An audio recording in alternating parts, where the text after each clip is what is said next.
ವಿವಾದದಿಂದ ಪಾರಾಗಲು ಖ್ಯಾತ ನಟ ಅಲ್ಲು ಅರ್ಜುನ್ ಹೊಸ ಪ್ಲಾನ್ ಮಾಡಿಕೊಂಡಿದ್ದಾರಂತೆ. ಕಾಲ್ತುಳಿತ ಪ್ರಕರಣದಿಂದ ಪಾರಾಗಲು ಯತ್ನಿಸುತ್ತಿರುವ ಅಲ್ಲು ಪುಷ್ಪ 2 ಚಿತ್ರದ ಪ್ರೀಮಿಯರ್ ಶೋನಲ್ಲಿ ಉಂಟಾದ ವಿವಾದ.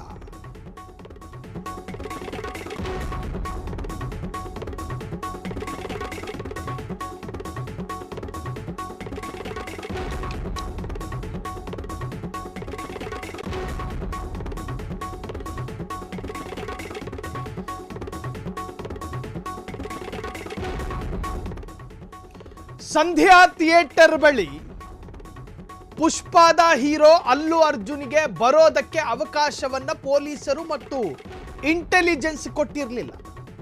ಗುಪ್ತಚರ ಇಲಾಖೆ ಮತ್ತು ಪೊಲೀಸ್ ಇಲಾಖೆ ನೀವು ಆ ಸ್ಥಳಕ್ಕೆ ಬರಬಾರದು ಅಂತ ಹೇಳಿತ್ತು ಸಂಧ್ಯಾ ಥಿಯೇಟರ್ ಬಳಿ.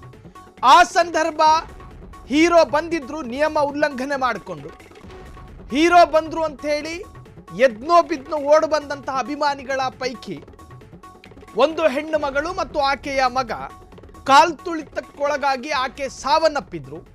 ಆ ಪ್ರಕರಣಕ್ಕೆ ಸಂಬಂಧಪಟ್ಟ ಹಾಗೆ ಒಂದು ಬಹುದೊಡ್ಡ ಬೆಳವಣಿಗೆ ಇದು.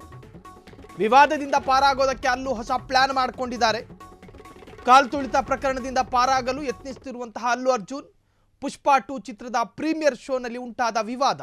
ಪುಷ್ಪ 2 ಸಿನಿಮಾ ದೊಡ್ಡ ಮಟ್ಟದ ಯಶಸ್ಸನ್ನ ಕೊಟ್ಟಿದ್ದಂತಹ ಒಂದು ಸಿನಿಮಾ ಅದು. ಪುಷ್ಪ 2 ಸಿನಿಮಾದಿಂದ ತೊಂದರೆ ಕೂಡ ಅನುಭವಿಸಿದ ಅಲ್ಲು ಅರ್ಜುನ್ ಒಂದು ದಿನ ಜೈಲಿಗೆ ಹೋಗಿ ಬಂದಿದ್ರು.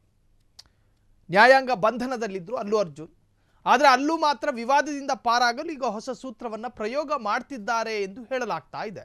ಹಾಗಾದರೆ ಆ ಪ್ಲಾನ್ ಏನು ಅಂತೀರಾ? ಆ ಪ್ಲಾನ್ ಏನು? ಆ ಹೊಸ ಸೂತ್ರ ಏನು? ಎಸ್, ಹಾಗಾದರೆ ಅಲ್ಲು ಅರ್ಜುನ್ ಹೊಸ ಪ್ಲಾನ್ ಮಾಡಿದ್ದಾರೆ. ಹಾಗಾದರೆ ಆ ಪ್ಲಾನ್ ಏನು? ವಿವಾದದಿಂದ ತಪ್ಪಿಸಿಕೊಳ್ಳಲು ವಿಶೇಷ ಹುದ್ದೆ ಸ್ಥಾಪಿಸಿದ ಅಲ್ಲು ಅರ್ಜುನ್. ಹಾಗಾದ್ರೆ ಆ ಹುದ್ದೆ ಯಾವುದು ಅಂತ ಗೊತ್ತಾ?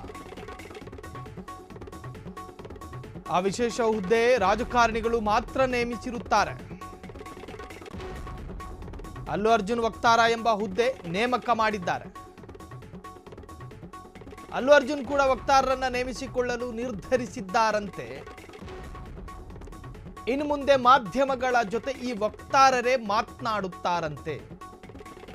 ಇನ್ನು ಮುಂದೆ ಸಿನಿಮಾಗಳ ಬಗ್ಗೆ ವಕ್ತಾರರೇ ಮಾಹಿತಿ ನೀಡುತ್ತಾರಂತೆ.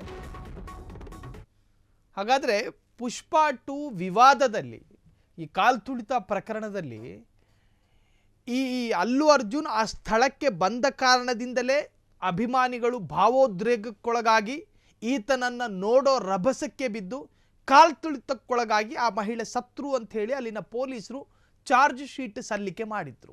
ಎಲ್ಲಿಗೆ? ನ್ಯಾಯಾಲಯಕ್ಕೆ. ಆ ಚಾರ್ಜ್ ಶೀಟ್ನಲ್ಲಿ ಪೊಲೀಸರು ಉಲ್ಲೇಖ ಮಾಡಿದ್ದು, ನಾವು ಮಾಹಿತಿ ಕೊಟ್ಟರೂ ಕೂಡ ಅಲ್ಲು ಅರ್ಜುನ್ ಆ ಸ್ಥಳಕ್ಕೆ ಬರಬಾರ್ದು ಅಂಥೇಳಿ ನಾವು ನಿಯಮವನ್ನು ಮಾಡಿದರೂ ಕೂಡ ಆ ನಿಯಮ ಉಲ್ಲಂಘನೆ ಮಾಡಿ ಅಲ್ಲು ಅರ್ಜುನ್ ಸಂಧ್ಯಾ ಥಿಯೇಟರ್ ಬಳಿ ಬಂದ. ಆತನನ್ನು ನೋಡೋದಕ್ಕೆ ಜನ ಹಾತೊರೆದು ಕಾಲ್ತುಳಿತಕ್ಕೊಳಗಾಗಿ ಮಹಿಳೆ ಸತ್ರು. ಅದಾದ ಮೇಲೆ ಅದು ರಾಜಕೀಯ ತಿರುವು ಪಡ್ಕೊಳ್ತದ್ದು ಬೇರೆ ವಿಚಾರ. ಅಲ್ಲಿನ CM ರೇವಂತ್ ರೆಡ್ಡಿ ಮತ್ತು ಅಲ್ಲು ಅರ್ಜುನ್, ರೇವಂತ್ ರೆಡ್ಡಿ ವರ್ಸಸ್ ಅಲ್ಲು ಅರ್ಜುನ್ ಅನ್ನೋ ರೀತಿಯಲ್ಲಿ ಅದು ಪೊಲಿಟಿಕಲ್ ಸಬ್ಜೆಕ್ಟ್ ಆಗಿ ಮಾರ್ಪಡ್ತು. ಅದು ಬೇರೆಯೇ ವಿಚಾರ.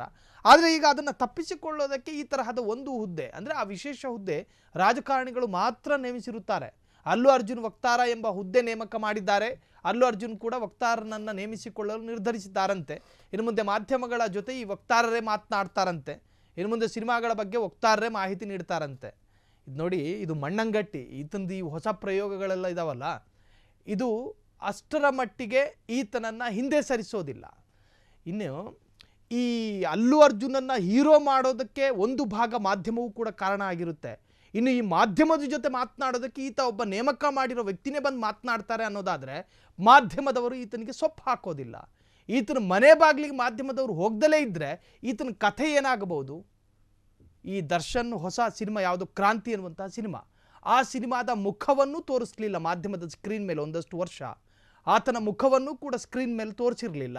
ಆಗ ಕ್ರಾಂತಿ ಸಿನಿಮಾ ಪ್ರಮೋಟ್ ಮಾಡೋದಕ್ಕೆ ಮಾಧ್ಯಮಗಳು ಇಲ್ಲದೇ ಇದ್ದಾಗ ಸ್ವತಃ ದರ್ಶನ್ ಪತ್ರ ಬರೆದ್ರು ಮಾಧ್ಯಮಕ್ಕೆ. ಕ್ಷಮಿಸ್ಬಿಡಿ, ಕೆಟ್ಟ ಘಳಿಗೆಯಲ್ಲಿ ಒಂದು ಕಥೆ ನಡೆದು ಹೋಯಿತು, ನಿಮ್ಮ ವಿರುದ್ಧ ಮಾತನಾಡಿರೋ ಸಂಭಾಷಣೆ ವೈರಲ್ ಆಗಿದೆ, ಕ್ಷಮಿಸ್ಬಿಡಿ ಅಂತೇಳಿ ಬಹಿರಂಗ ಪತ್ರ ಬರೆದ್ರು. ಆ ಪರಿಸ್ಥಿತಿ ಅಲ್ಲು ಅರ್ಜುನ್ಗೂ ಬರಬಾರ್ದು ಅಂದರೆ ಈ ತರಹದ ಒಂದು ಮುಠಾಳತನದಿಂದ ಹಿಂದೆ ಸರಿಬೇಕಾಗುತ್ತೆ. ಅಲ್ಲು ಅರ್ಜುನ್ ನೆಟ್ಟಿಗರ ಆಕ್ರೋಶವೂ ಕೂಡ ವ್ಯಕ್ತವಾಗ್ತಾ ಇದೆ.